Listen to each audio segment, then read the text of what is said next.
हल करना है। क्या करना है? हल करना है। तो यहाँ पे आपको एक रूल काम आएगा जिसको हम बोलते हैं बोर्ड मास। क्या बोलते हैं? बोर्ड मास बोलते हैं। कोई दिक्कत?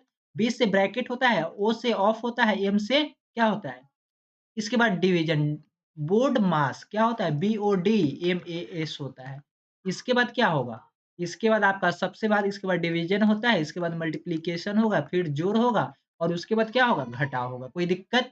बिल्कुल नहीं। ऑफ का मतलब का होता है यानी कि का क्रिया होता है और यहाँ पे ब्रैकेट या साइन जो होता है ना इसका क्रिया होता है। कोई दिक्कत? ब्रैकेट 3 प्रकार के होते हैं, बड़ा, छोटा, मझा वाला। 3 प्रकार के ब्रैकेट होते हैं, ये सभी जानकारी आपको पता ही है। इस क्वेश्चन में आपको सोल्व करना है, तो क्वेश्चन को थोड़ा-सा नीचे हम लोग उतार लेते हैं और फिर सोल्व करने की मैं आपको तरीका भी बताऊँगा कि इस क्वेश्चन को हम लोग कैसे ईज़ी वे में सोल्व कर लेंगे ताकि आपको कोई कठिनाई भी ना हो और इस क्वेश्चन को काफ़ी तेज़ी वे में हम लोग सोल्व कर पाएँगे। देखिए, यहाँ पे आपके पास एक गुणा का साइन है, घटाव का साइन है, भाग का साइन है, फिर गुणा का साइन है। कोई दिक्कत? बिल्कुल नहीं। तो यहाँ पे हम करेंगे क्या? तो देखिए, सबसे पहले क्या आ रहा है? बोर्ड मास में सबसे पहले क्या आ रहा है? तब भाग आ रहा है, उसके बाद हमारा गुणा आ रहा है, उसके बाद जोड़ आ रहा है, तब घटाव आ रहा है। यानी कि गुणा, घटाव और भाग में हम सबसे पहले क्या करेंगे? तो हमें करना होगा क्या? घटाव का क्रिया करना होगा। किसका क्रिया करना? भले भाग का क्रिया करना होगा। क्या करना होगा? भाग का क्रिया करना होगा। तो हमारा भाग तो इतना ही है ना, तो बाकी का डाटा हम सेम रखेंगे। बाकी का डाटा हम क्या करेंगे? सेम रखेंगे।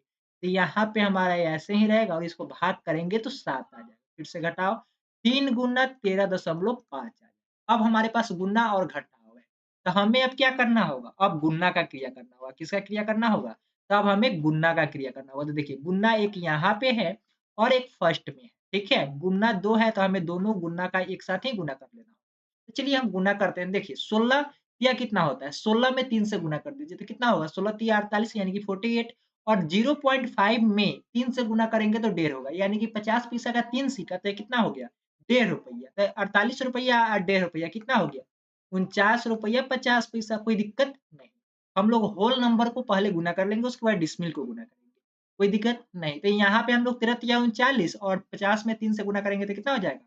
50 पैसा में 3 सिक्का तो कितना हो गया? ₹1.5 इधर हो गया तो 13 तिया 39 और एक 40.5 हो जाएगा। कोई दिक्कत? बिल्कुल नहीं। अब यहाँ पे है माइनस और क्या है? प्लस। तो इस दोनों को जोड़ लीजिए। इस दोनों को हमें क्या करना होगा? -7 और -40 पॉइंट कितना? -40 पॉइंट आपको जोड़ लेना होगा। -40 -7 और -40.5 को जोड़ना होगा। तो कितना हो जाएगा? यहाँ पे 49.5 तो ऐसे ही रहेगा और यहाँ पे जोड़ेंगे तो 47.5 हो जाएगा। 47.5 तो यहाँ पे आंसर क्या होगा? देखिए, यहाँ पे पॉइंट से तो पॉइंट खत्म, नहीं घटाने आता है तो कोई बात नहीं, ऐसे आप लिख लेंगे। कोई दिक्कत? बिल्कुल नहीं। यहाँ पे 5 में से 5 गया यानी कि 0 हो गया और 9 में से 7 जाएगा तो कितना बचेगा? 9 में से 7 जाएगा 2 बचेगा और 4 में से 4 गया यानी कि 0 यानी कि आया कितना हमारा? 2 आया। कितना आया? 2 आया है यानी कि हमारा बिल्कुल सही आंसर कौन-सा हो जाएगा? हमारा बिल्कुल सही आंसर ऑप्शन नंबर 1 हो जाएगा।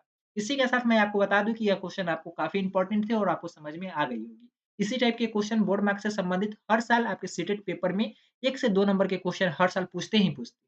तो आप इस जो नोट यहाँ पे मैं लिखाया हूँ BOD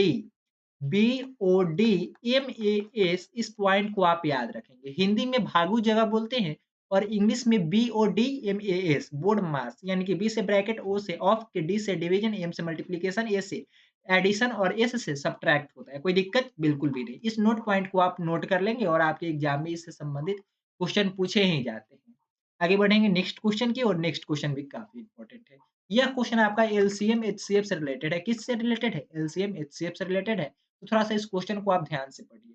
कहता है कि 3 ब्रांड एबीसी 3 कंपनी है एबीसी कोई दिक्कत बिल्कुल नहीं। ये पेन क्रमशः 5, 6, 12 क्रमशः का मतलब होता है कि जो पहले आया होगा उसके लिए 5, जो बाद में आया उसके लिए 6, उस जो सबसे लास्ट में आया होगा उसके लिए 12। यहाँ पे जो जैसे आया वही क्रमशः का मतलब होता है कि पैकेटों में उपलब्ध है। यानी कि ए के कितने पैकेट है? तो 5, बी के कितने हैं? तो 6 और सी के कितने हैं? तो 12 पैकेटों में उपलब्ध है। यदि एक दुकानदार को तीनों प्रकार के पेन समान संख्या में क्या? समान संख्या में खरीदने हैं, तो उसके द्वारा खरीदे जाने वाली पैकेटों की न्यूनतम संख्या जैसे ही बात हो, तो आपको क्या निकालना है? एचसीएफ नहीं बल्कि एलसीएम निकालना है। क्या निकालना है? एलसीएम। एलसीएम का फुल फॉर्म क्या होता है? एलसीएम का फुल फॉर्म होता है लिस्ट कॉमन मल्टीपल। एलसीएम का फुल फॉर्म क्या होता है? लिस्ट कॉमन और क्या मल्टीपल, कोई दिक्कत बिल्कुल भी नहीं। लीस्ट कॉमन मल्टीपल, ठीक है? आगे बढ़े?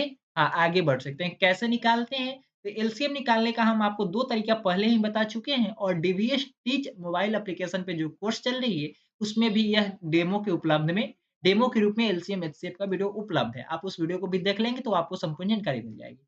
लेकिन यहाँ पे हम लोग दोनों तरीका आपको बता देते हैं एलसीएम निकालते क्या है।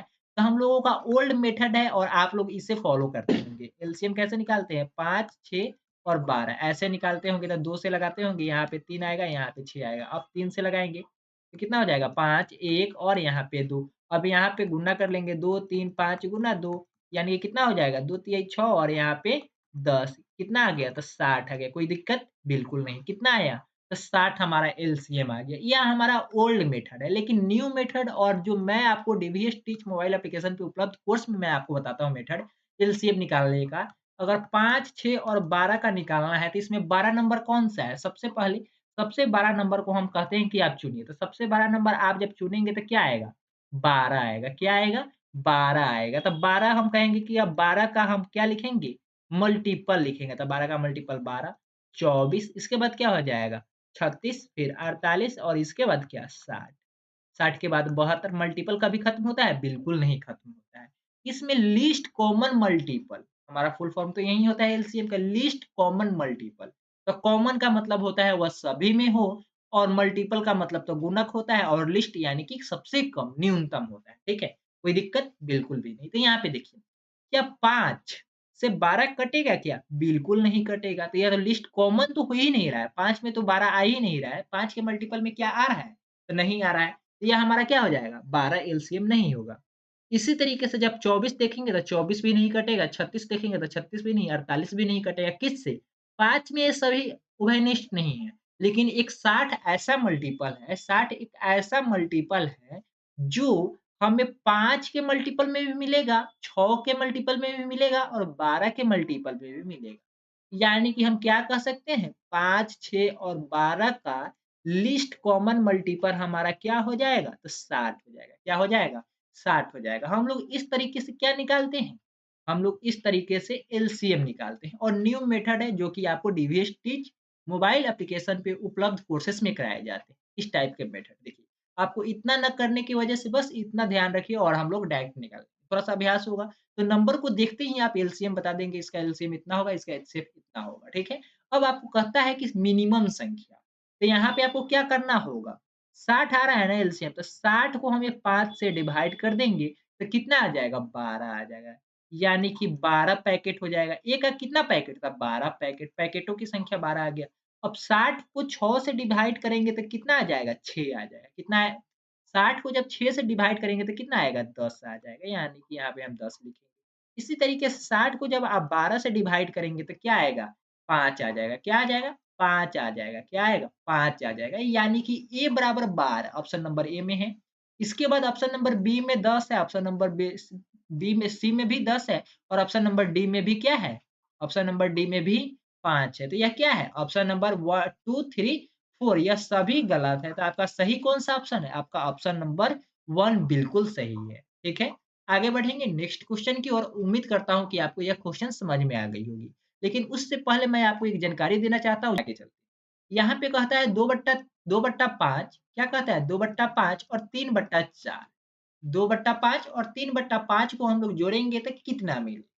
तो इस टाइप के क्वेश्चन को हम लोग क्या करते हैं, सबसे पहले 5 और 4 का एलसीएम निकालेंगे, तो एलसीएम फिर से हमारा क्या हो जाएगा? 20 हो जाएगा। हम बोले ना कि आप क्वेश्चन देखते ही इसका एलसीएम बता देंगे। तो इसका एलसीएम हमारा 20 आ गया, जब इसको जोड़ करेंगे तो 8 हो जाएगा और यहाँ पे करेंगे तो 15 हो जाएगा। ठीक है? कोई दिक्कत? बिल्कुल भी नहीं। दिक्कत नहीं है, ऊपर में आपका हो जाएगा 23 और नीचे में 20 यानी कि 1/3/20 कहीं ऑप्शन में दिया हुआ है 1/3/20 बिल्कुल आपका ऑप्शन नंबर 3 सही है। इस क्वेश्चन को आप लोग सॉल्व कर लिए होंगे और उम्मीद है कि यह क्वेश्चन आपको समझ में आ गई होगी और सभी स्टूडेंट को बाटा पर के जोड़ तो आता ही होगा। आगे बढ़ते हैं नेक्स्ट क्वेश्चन की ओर और यह कहता है आरोही क्रम। आरोही क्रम के बारे में आपको एक जानकारी बताना चाहता हूँ, अगर आप लोग जानते हैं तो बेहतर है, नहीं जानते हैं तो थोड़ा-सा ध्यान से देखिए। सबसे पहले क्रम 3 प्रकार के होते हैं। क्या? क्रम 3 प्रकार के होते हैं। कितने प्रकार के होते हैं? क्रम 3 प्रकार के होते हैं, यानी कि ऑर्डर आपका 3 प्रकार का। सॉरी, ऑर्डर 2 प्रकार का होता है, उसका नाम अलग-अलग है, जिसके बारे में मैं आपको तो एक होता है आपका असेंडिंग ऑर्डर, दूसरा होता है डिसेंडिंग ऑर्डर और इसी को हम लोग विभिन्न नामों से जानते हैं। असेंडिंग ऑर्डर को हम लोग कैसे लिखते हैं? असेंडिंग ऑर्डर, ठीक है? असेंडिंग ऑर्डर का हम लोग मीनिंग क्या लिखते हैं? थोड़ा-सा ध्यान से इसको देखने की कोशिश करेंगे। एसी ASC इसके बाद ENDING असेंडिंग और इसके बाद डिसेंडिंग ऑर्डर ठीक है। इसी का नाम अलग-अलग है। असेंडिंग ऑर्डर को हम लोग हिंदी में क्या बोलते हैं? हिंदी में आरोही क्रम बोलते हैं। क्या? आरोही क्रम। क्या? आरोही क्रम। ध्यान से थोड़ा-सा आप देखिएगा। और डिसेंडिंग ऑर्डर को हम लोग अवरोही क्रम बोलते हैं। क्या? अवरोही क्रम बोलते हैं। क्या बोलते हैं? अवरोही क्रम बोलते हैं और इसका दूसरा सा फॉर्म इतना है कि आरोही का मतलब होता है कि बढ़ते हुए। क्या? बढ़ते हुए। क्या? तो बढ़ते हुए क्रम, बढ़ते हुए क्रम और डिसेंडिंग का मतलब होता है घटते हुए क्रम। क्या होता है? घटते हुए क्रम, घटते हुए क्रम। कोई दिक्कत? बिल्कुल नहीं। जब कोई दिक्कत नहीं है, तो आपको एक डायग्राम के माध्यम से मैं आपको बताता हूँ कि क्या इसका एग्ज़ाम्पल है। तो बढ़ते हुए क्रम का मतलब सीधा-सा इतना ही है। बढ़ते हुए क्रम का सीधा-सा मतलब इतना है कि इसमें सबसे छोटा सबसे पहले होगा, उसके बाद थोड़ा-सा बड़ा, उसके बाद उससे बड़ा, उसके बाद उससे बड़ा, उसके बाद सबसे बड़ा, सबसे लास्ट में। कोई दिक्कत? बिल्कुल भी नहीं। घटते हुए क्रम का मतलब इसका बिल्कुल अपोज़िट है क्या? सबसे बड़का सबसे पहले, उससे छोटा उसके बाद, उसके बाद उससे छोटा, उसके बाद उससे छोटा, सबसे लास्ट में सबसे छोटा। कोई दिक्कत? बिल्कुल नहीं। कोई दिक्कत है? बिल्कुल नहीं। यानी कि यह पैटर्न आपको समझ में आ गया होगा। क्या? यह पैटर्न आपको समझ में आ गया होगा। यानी कि जब घटते हुए क्रम में लिखेंगे तो सबसे बड़का जो होगा, वह सबसे पहले लिखेंगे। जो सबसे छोटा होगा, वह सबसे लास्ट में लिखेंगे।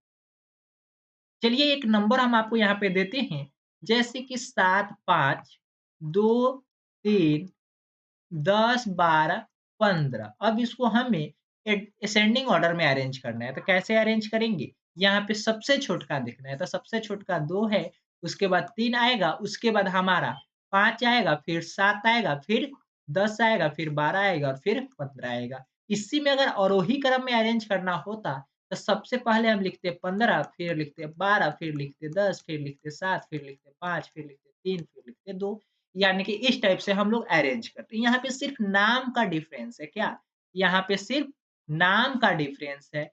असेंडिंग बोल देगा तो आप लोगों को समझ में आ जाएगा बढ़ते हुए क्रम में, लेकिन ज़्यादातर कन्फ्यूजन होता है आरोही और अवरोही में बच्चों को समझ में नहीं आता कि किसका मतलब अवरोही का मतलब क्या होता है, बढ़ता हुआ होता है या घटता हुआ होता है। इसमें कन्फ्यूजन हो जाता है, ठीक है?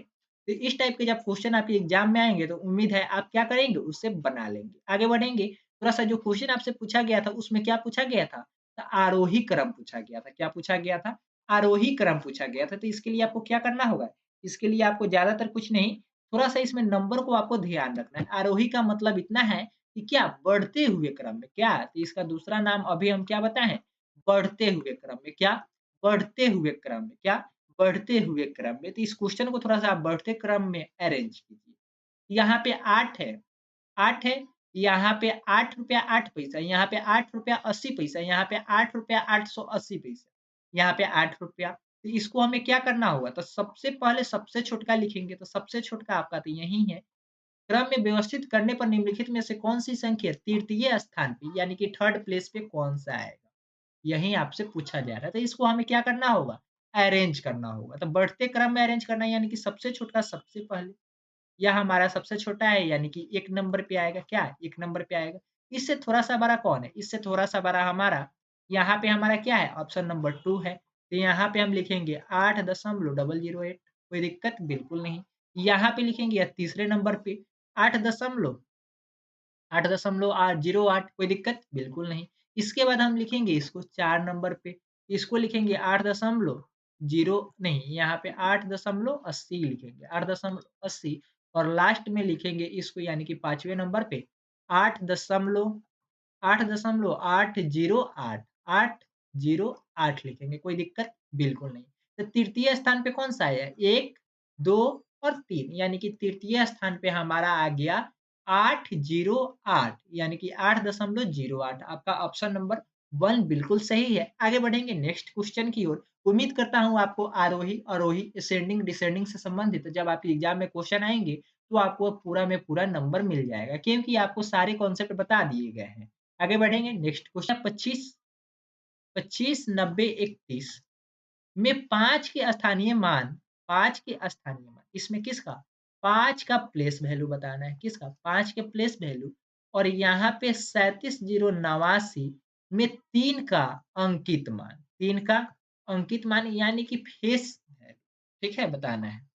में अंतर क्या है? तो कल ही के सेशन में ही हम लोग चर्चा किए थे फेस वैल्यू और प्लेस वैल्यू में डिफरेंस क्या है और इसको हम लोग कैसे याद रखेंगे कि कब मान उसका सेम अंक ही होता है और कब मान उसका बदलता है। तो आप सभी को कल वाली सेशन में यानी कि सेशन नंबर 20 में आप सभी को बताया गया था और सेट नंबर 20 में आप सभी को बताया गया था कि प्लेस वैल्यू और फेस वैल्यू में क्या डिफरेंस है। चलिए एक बार फिर से हम लोग डिस्कस कर लेते हैं।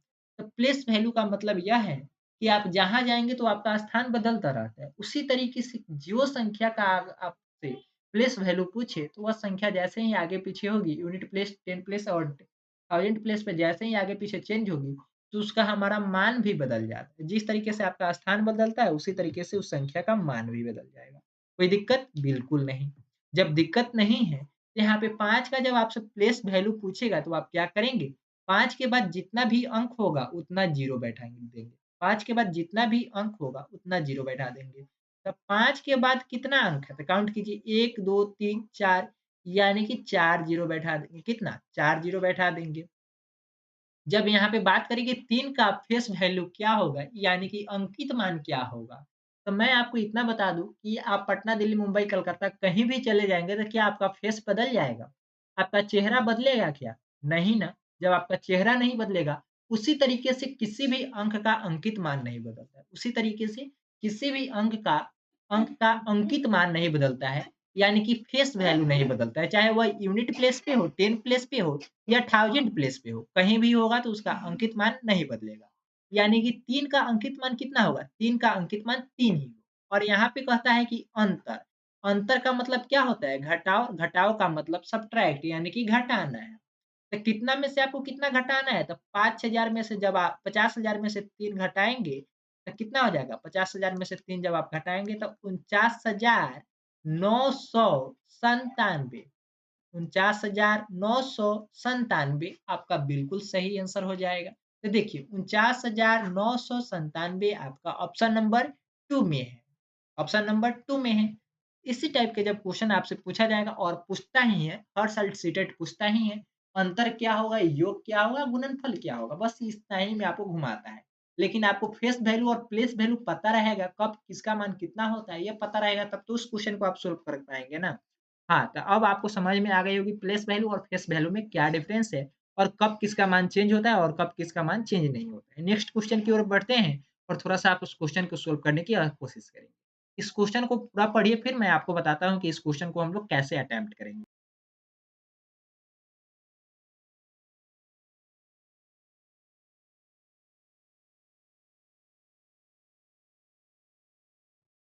उम्मीद करता हूँ कि आप इस क्वेश्चन को पढ़ लिए होंगे और सॉल्व करने की कोशिश कर रहे होंगे। यहाँ पे क्वेश्चन में आपसे कह रहा है कि 16 लीटर धारिता वाली एक बाल्टी पूर्ण रूप से दूध से भरी हुई।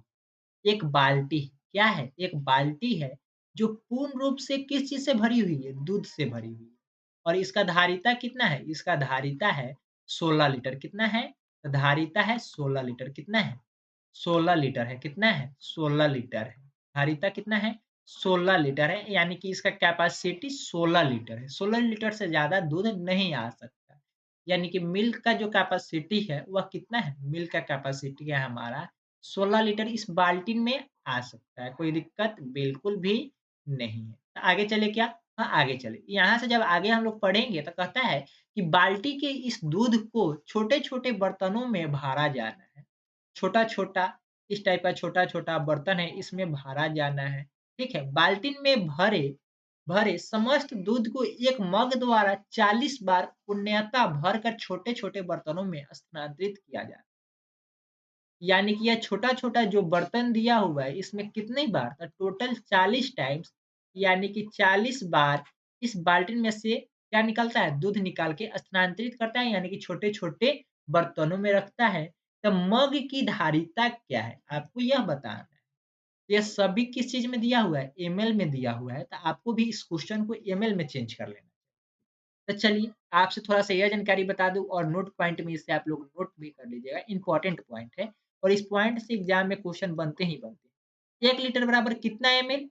तो 1 लीटर बराबर आप लोग बोलेंगे कि 1000 एमएल होता है। कितना? 1000 एमएल होता है, तो मैं आपसे पूछूँगा कि जब 1 लीटर बराबर 1000 एमएल, तो 16 लीटर बराबर कितना एमएल होगा? तो आप कहेंगे सर ये भी कोई पूछने की बात है, 16 में 1000 से गुना कर दीजिए, जितना आएगा उतना ही हमारा एमएल हो जाएगा। तो कितना एमएल हो जाएगा आपका? 16,000 एमएल आपका क्या हो जाएगा? दूध हो जाएगा। लेकिन आपको मग की कैपेसिटी यानी कि मग की धारिता निकालनी है, तो आपको क्या करना होगा? आपको टोटल को 40 से डिवाइड करना होगा। यानी कि 16,000 एमएल को 40 से जब आप डिवाइड करेंगे, तो यह कटेगा आपका 0 से, 0 कट जाएगा और इधर 16 4 से कट जाएगा। 16 4 से कट जाएगा, यह 1600 जब है तो यह 4 से घटाएँगे तो 400 मर्तबे 1600 कट जाएगा। कोई दिक्कत? बिल्कुल नहीं, यानी कि आपका कितना एमएल आ जाएगा कैपेसिटी? तो 400 एमएल मग की कैपेसिटी आ जाएगा। कोई दिक्कत है? बिल्कुल नहीं। इस क्वेश्चन को हम लोग कितना ईज़ी वे में सॉल्व कर लिए, तो आपको पता होगा कि जब आपको 1 लीटर बराबर 1000 एमएल पता होगा, तभी इस क्वेश्चन को आप लोग सॉल्व कर पाएँगे। अन्यथा 40 एमएल, 4000 एमएल और 400 एमएल में से कोई भी ऑप्शन आप चुन लेंगे और उसे लगा देंगे, तो हो सकता है कि आपका सही भी हो जाए, हो सकता है कि गलत हो जाए। लेकिन जब अंदाज़ी आप क्वेश्चन को अटेम्प्ट करेंगे, तो निश्चित रूप से आपका क्वेश्चन क्या होगा? गलत ही अटेम्प्ट होगा।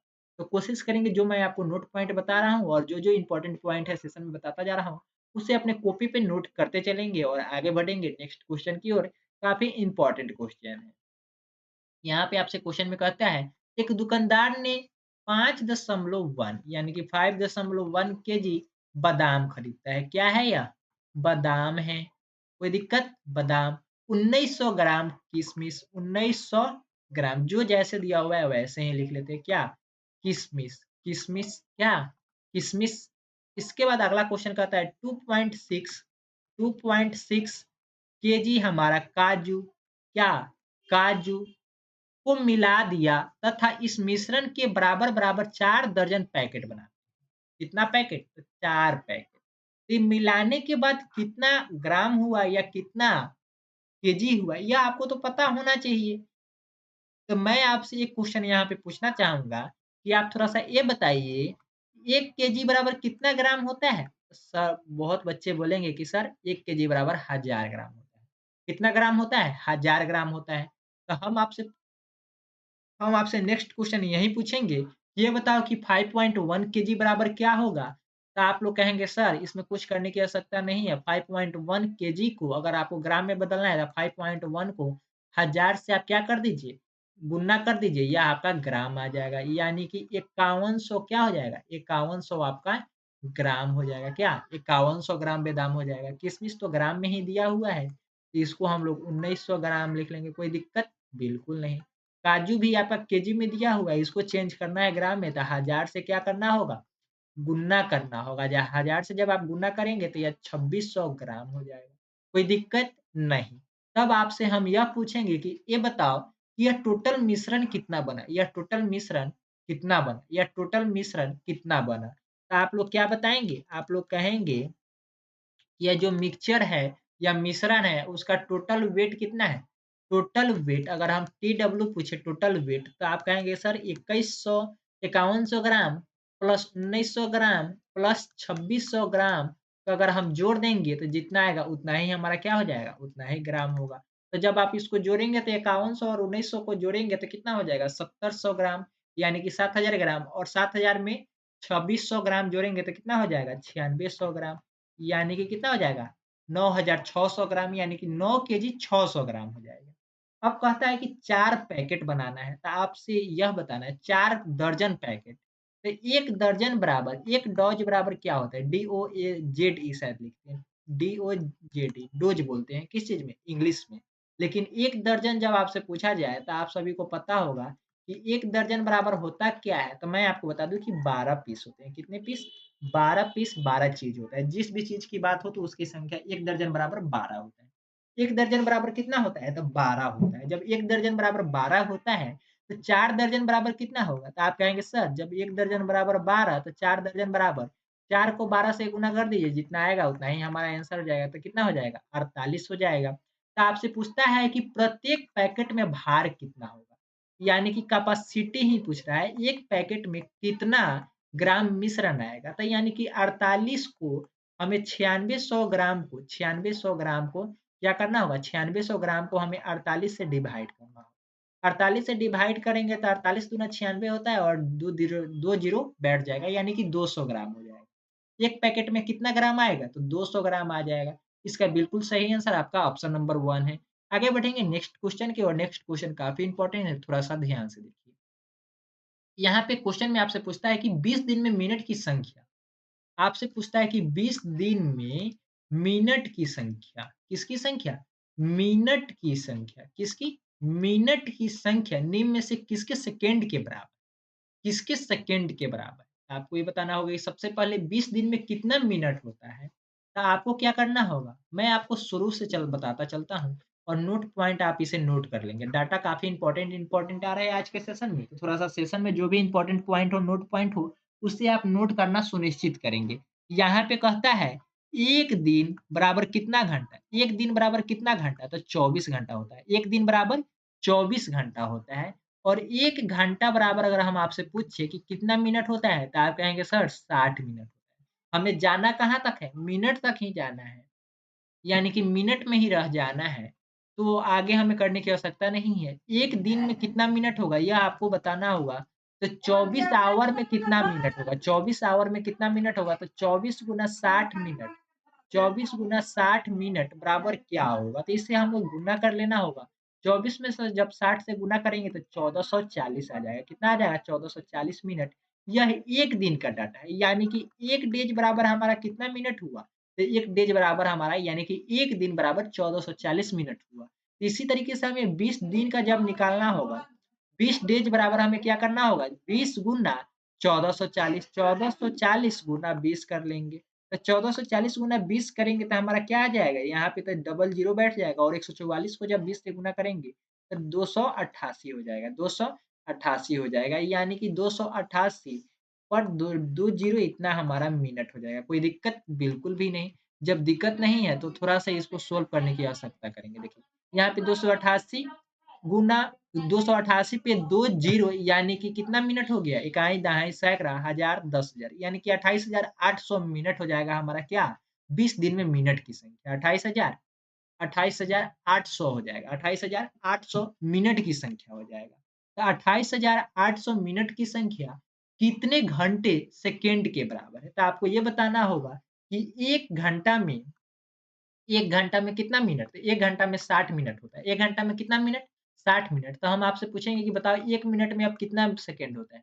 1 मिनट में कितना सेकंड होता है? तो 60 सेकंड। तो अगला हमारा क्वेश्चन होगा कि अब ये बताओ कि 60 मिनट में कितना सेकंड? 60 मिनट में कितना सेकंड? तो आप कहेंगे 60 गुना 60 कर दीजिए सर, जो आएगा वही हमारा क्या हो जाएगा? आंसर हो जाएगा। तो 3600 सेकंड हमारा क्या आएगा? 60 मिनट में आएगा। तो क्या हम लिख सकते हैं 1 घंटा में हमारा 3600 सेकंड? लेकिन हमें जाना कहाँ तक है? हमें जाना कहाँ तक है? तो 28,800 28,800 जहाँ भी जिस भी घंटा में मिल जाएगा वही हमारा आंसर हो जाएगा। थोड़ा-सा यहाँ पे 5 घंटा से आप गुना करेंगे तो कितना हो जाएगा? 5 घंटा से गुना करेंगे तो 5 घंटा में कितना सेकंड? तो आपको करना होगा 5 3600 गुना 5 इतना हमारा सेकंड हो जाएगा। तो कितना आएगा? चलिए इसको गुना करेंगे तो कितना हो जाएगा? यहाँ पे डबल ज़ीरो तो बैठेगा ही और इधर 6 पचे 30 के ज़ीरो, 6 पचे 30 के ज़ीरो और 15 3 पचे 15, 15 3 18 यानी कि 18,000 सेकंड आ रहा है। तो ये तो 28,800 के बराबर नहीं है, यानी कि आपका ऑप्शन नंबर 1 क्या हो जाएगा? गलत हो जाएगा। अगला चलेंगे 6 आवर्स बराबर तो 3600 गुना 6 करना होगा। 3600 गुना 6 करेंगे तो यहाँ पे क्या हो जाएगा? डबल ज़ीरो हो जाएगा। 6 एक 36 के 6 हाथ में 3 6 तिया 18 और 3 21 हो जाएगा। 6 तिया 18 और 3 21 यानी कि 21,600। ये भी आपका गलत है, 6 घंटा है। बराबर नहीं आ रहा है 28,800 के बराबर, तो गलत हो जाएगा। यहाँ पे 7 आवर 7 घंटा चलेंगे तो 7 घंटा देखिए कितना आ रहा है। 3600 गुना 7 करेंगे तो कितना आ जाएगा? डबल ज़ीरो तो बैठेगा ही, डबल ज़ीरो बैठेगा ही और उसके बाद 7 छक 42 के 2 हाथ में 4, 7 तिरी 21 और 4 25, 25,200 सेकंड आएगा जो कि ऑप्शन नंबर 3 भी नहीं है। जब आपका ऑप्शन नंबर 1, 2, 3 गलत हो जाएँगे तो आपका ऑप्शन नंबर 4 क्या होगा? बिल्कुल सही होगा क्योंकि 4 ऑप्शन में से जब 3 ऑप्शन गलत हो जाते हैं तो चौथा ऑप्शन आपका बिल्कुल सही आंसर होता है। तो यहाँ पे अगर ना विश्वास है तो इसे चेक कर लीजिए 8 और 8 घंटा को जब आप मिनट सेकंड में चेंज करेंगे तो 3600 गुना 8 करना होगा और 3600 गुना 8 करेंगे यानी कि डबल ज़ीरो तो बैठेगा ही और 8 छक 48 के 8 और 8 त्रिक 24, 24 और 4 28 यानी कि 28,800 आ गया। 28,000 कितना? 28,800 आ गया यानी कि आपका ऑप्शन नंबर कौन-सा सही है? आपका ऑप्शन नंबर 4 बिल्कुल सही है। आगे बढ़ेंगे नेक्स्ट क्वेश्चन की ओर लेकिन उससे पहले मैं आपको बता दूँ कि यह क्वेश्चन काफ़ी इंपॉर्टेंट थे और यहाँ पे इंपॉर्टेंट पॉइंट काफ़ी सारे हैं, तो इसे आप नोट कर लीजिएगा, स्क्रीनशॉट ले लीजिए। 3 और 1 तिहाई समकोण में डिग्रियों की संख्या क्या है? 3 का मतलब तो 3 ही होता है और 1 तिहाई का मतलब 1/3 होता है। और का मतलब यानी कि दोनों को हमें क्या करना है? जोड़ देना है। तो समकोण यानी कि 90 डिग्री क्या? 90 डिग्री 1/3 का 90 डिग्री यानी कि 30 3 से कट जाएगा, यहाँ पे 30 हो जाएगा, 9 तिरी 27 प्लस 30 कितना आ जाएगा? 300 आ जाएगा। क्या आ जाएगा? 300 आ जाएगा। तो आपका ऑप्शन नंबर कौन-सा है? आपका ऑप्शन नंबर 1 सही है। जब आप बेसिक कंटेंट की क्लास को अटेम्प्ट कर लीजिएगा, यानी कि एनरोल कर लीजिएगा और सारे वीडियो को देखकर सारी क्लासेस को समाप्त कर दीजिएगा, तो जिस टाइप से मैं क्वेश्चन को देखते ही आंसर बता दिया कि 300 होगा, उसी टाइप से आप क्वेश्चन को देखते ही आप भी आंसर बता देंगे। तो उसके लिए आपको पहले पढ़ना होगा, मेहनत करना होगा, तब आप इस टाइप के क्वेश्चन को अटेम्प्ट कर सकते हैं और देखते ही आंसर बता सकते हैं। आगे बढ़ेंगे नेक्स्ट क्वेश्चन की ओर, नेक्स्ट क्वेश्चन भी काफ़ी इम्पोर्टेंट है। यहाँ पे थोड़ा-सा थ्योरी से संबंधित क्वेश्चन है और आप सभी लोग पढ़े ही होंगे तो इसका भी क्वेश्चन आप लोग हमें क्या करेंगे? कमेंट सेक्शन में बता देंगे। अगर आप लोग बताने में असमर्थ होते हैं तो हम लोग नेक्स्ट जब सेशन लेकर आएँगे 22 नंबर सेशन में यानी कि सेट नंबर 22 में हम लोग इस क्वेश्चन को अटेम्प्ट करेंगे और वहाँ पे मैं डिस्कस करके बता दूँगा कि आयत का कंडीशन क्या है, वर्ग का कंडीशन क्या है, समानांतर चतुर्भुज का कंडीशन क्या है और समचतुर्भुज का कंडीशन क्या है। ये सभी के बारे में आपको संपूर्ण जानकारी कल के सेशन में मैं आपको बता दूँगा। तो कल का सेशन भी काफ़ी इम्पोर्टेंट है, कोई भी छुट्टी, कोई भी दिवाली नहीं। आगे बढ़ेंगे नेक्स्ट क्वेश्चन की ओर। नेक्स्ट क्वेश्चन भी आपके लिए काफ़ी इम्पोर्टेंट है, यहाँ पे कहता है कि 120 सेंटीमीटर तार को मोड़कर एक समबाहु त्रिभुज का रूप दिया जाता है। समबाहु त्रिभुज क्या करता है? समबाहु त्रिभुज का रूप देता है। समबाहु समबाहु त्रिभुज का रूप देता है। समबाहु त्रिभुज, ठीक है? समबाहु त्रिभुज का रूप देता है। समबाहु त्रिभुज की भुजा की लंबाई क्या है? यह आपसे क्वेश्चन में पूछा गया है, तो मैं आपसे बता दूँ, यह 120 सेंटीमीटर क्या है? लंबा एक तार है। इसी को ना मोड़कर समबाहु त्रिभुज यानी कि जिसकी सभी भुजाएँ आपस में बराबर होती हैं, उसी को हम लोग क्या कहते हैं? समबाहु त्रिभुज कहते हैं। तो इसी तार को ना मोड़कर बनाया गया है, तो क्या हम कह सकते हैं समबाहु त्रिभुज का परिमाप समबाहु त्रिभुज का परिमाप बराबर हम लिख सकते हैं क्या? क्या 120 सेंटीमीटर। क्या हम लिख सकते हैं 120 सेंटीमीटर? कोई दिक्कत? बिल्कुल भी नहीं। तो आप लोग क्या करेंगे? समबाहु त्रिभुज का क्या होगा? परिमाप क्या होता है? 3 गुने भुजा। समबाहु त्रिभुज का परिमाप क्या होता है? तो 3 गुने भुजा। यह इसका क्या है? परिमाप होता है। तो 3 गुने भुजा बराबर क्या 120 लिख सकते हैं? तो आपसे भुजा पूछा गया था और इधर में 3 गुना में है, तो इधर आएगा तो क्या हो जाएगा? 120/3 भाग में हो जाएगा, यानी कि यहाँ पे भुजा बराबर 120 बटा जब 3 करेंगे तो यहाँ पे 40 आ जाएगा। 40 सेंटीमीटर आपका क्या हो जाएगा? भुजा हो जाएगा। आपका सही आंसर कौन-सा सही है? तो आपका ऑप्शन नंबर बी बिल्कुल सही है। आगे बढ़ेंगे नेक्स्ट क्वेश्चन की ओर। नेक्स्ट क्वेश्चन भी काफ़ी इम्पोर्टेंट है, लेकिन उससे पहले आप इस नोट पॉइंट को नोट कर लीजिएगा, क्योंकि आपके एग्ज़ाम में जब नेक्स्ट बार क्वेश्चन आए, तो आपको किसी प्रकार की कोई सस्पिशन ना हो। तो यहाँ पे समबाहु त्रिभुज के परिमाप बराबर आप नोट कर लेंगे कि फ़ॉर्मूला क्या होता है? समबाहु त्रिभुज का जब परिमाप आपसे पूछे तो आप क्या कहेंगे? 3 गुने भुजा होता है, 3 गुने भुजा होता है। जब इस टाइप के क्वेश्चन यानी कि फ़ॉर्मूला याद होंगे तब आप क्या कर सकते हैं? क्वेश्चन को अटेम्प्ट कर सकते हैं। यहाँ पे नेक्स्ट क्वेश्चन में आपसे कहता है कि 18 श्रमिकों की साप्ताहिक कमाई 18 श्रमिकों की साप्ताहिक कमाई नीचे दी गई है। यहाँ पे 18 गो लेबर है। 18 गो कितना है? लेबर है। इसमें कहता है यह नंबर दिया हुआ है 3720, 2740, 3640, 3380 इस टाइप से यह सभी रुपया क्या कमाता है? रुपया सब कमाता है। कौन कमाता है? तो लेबर कमाते हैं, यानी कि श्रमिक काम करते हैं। कितने श्रमिक की समय साप्ताहिक कमाई 3500 से लेकर 3750 के बीच है। तो आपको क्या करना है 3500 से लेकर 3500 और 3750 के बीच में, यानी कि 3500 से बड़ा होगा और 3750 से जो छोटा होगा, यह सभी इसके बीच में आएगा। तो वैसे हमें श्रमिकों की संख्या बतानी है कि 18 श्रमिक तो टोटल है, लेकिन उसमें से कितने ऐसे श्रमिक हैं जिसका साप्ताहिक कमाई यानी कि वीकली इनकम हमारा 3500 से ज़्यादा और 3750 से कम है। तो उसके लिए आपको क्या करना होगा? तो इसको हमें काउंट करना होगा। तो चलिए हम लोग काउंट करने की कोशिश करते हैं और इसको गिनना शुरू करते हैं। यानी कि 3720 एक ऐसी कमाई है या एक ऐसी इनकम है जो 3500 से ज़्यादा है और 3750 से कम है, यानी कि आ जाएगा। इसी तरीके से 3640 हो जाएगा।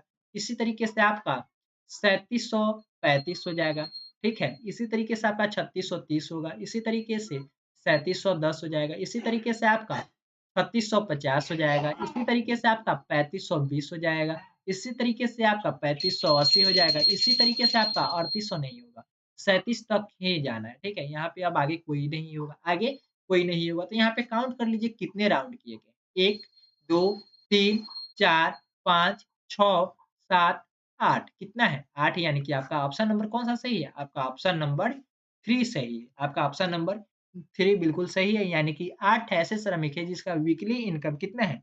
वीकली इनकम 3500 से ज़्यादा और 3750 से कम है, ठीक है? इस टाइप के जब आपके एग्ज़ाम में क्वेश्चन आएँगे तो सिर्फ़ डाटा को देखकर गिन के आपको संख्या लगाना है। तो उम्मीद करता हूँ जब आपसे आपके एग्ज़ाम में जब इस टाइप के क्वेश्चन पूछे जाएँगे, तो आप इस टाइप के क्वेश्चन को अटेम्प्ट कर लेंगे और हूबहू जब क्वेश्चन आप अटेम्प्ट करके आएँगे एग्ज़ाम से, तो देखेंगे कि सारे क्वेश्चन हमारे कहीं न कहीं क्लासेस से ही थे। यानी कि इसी कॉन्सेप्ट के आधार पे सभी क्वेश्चन पूछे गए थे। तो थोड़ा-सा आप सेशन को सीरियस होकर देखिए और अपने सारे नोट पॉइंट को नोट में लिख ही लीजिए, ठीक है? ताकि आपको समझने में कोई दिक्कत ना हो। यह पैटर्न से संबंधित क्वेश्चन है। इसे हम लोग नंबर सीरीज़ भी बोलते हैं और बहुत सारे बोलते हैं कि मिसिंग नंबर का क्वेश्चन।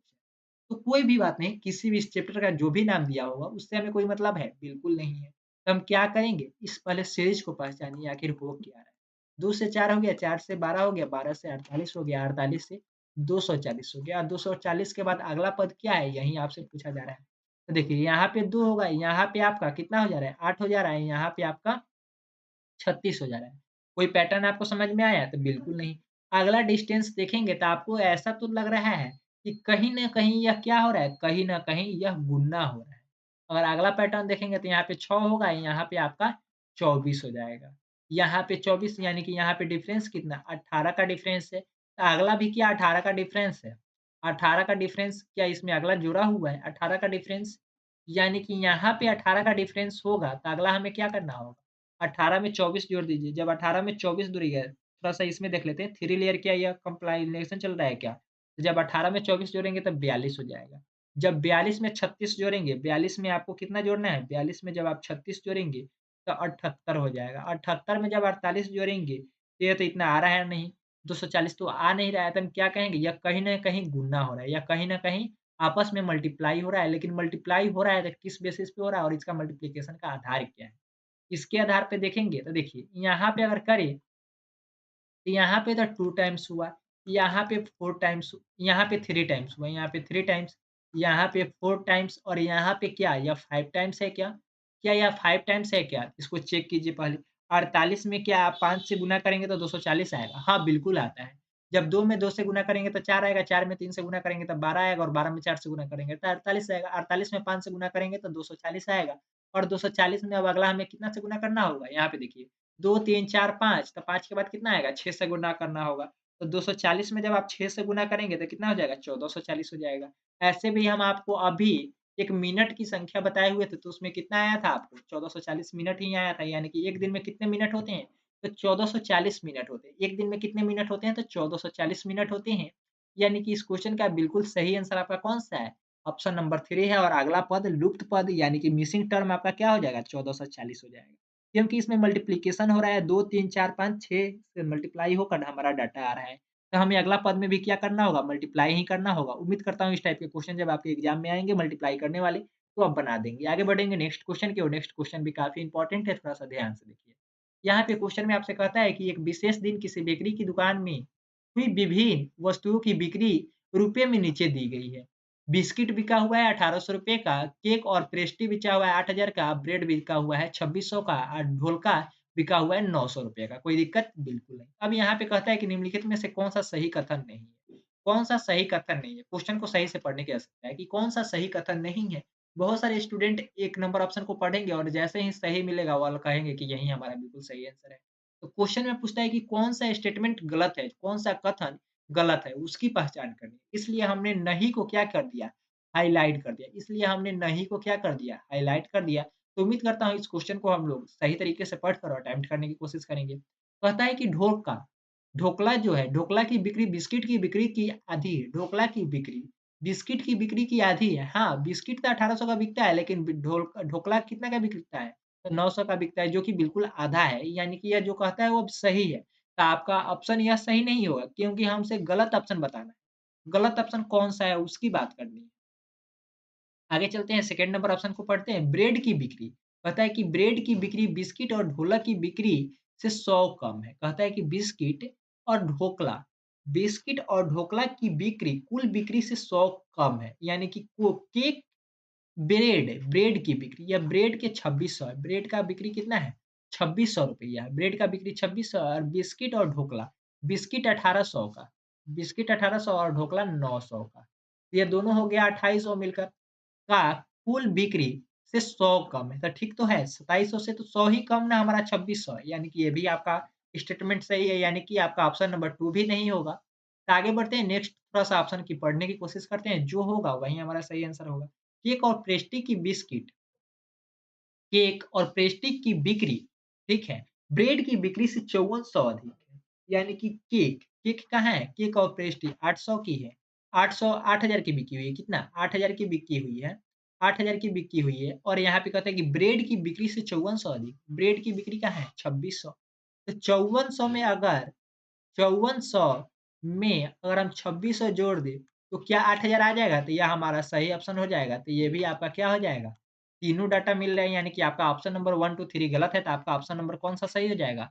चौथा बिल्कुल सही आंसर हो जाएगा, क्योंकि आपसे पूछा जा रहा है कि नहीं, कौन-सा ऑप्शन नहीं है, यानी कि गलत ऑप्शन चुनना था, तो वहीं आपका ऑप्शन नंबर 4 गलत हो जाएगा। बाकी के सभी ऑप्शन सही है, इसलिए हमें गलत ऑप्शन की पहचान करनी थी, जिसकी वजह से हमारा ऑप्शन नंबर 4 बिल्कुल सही है।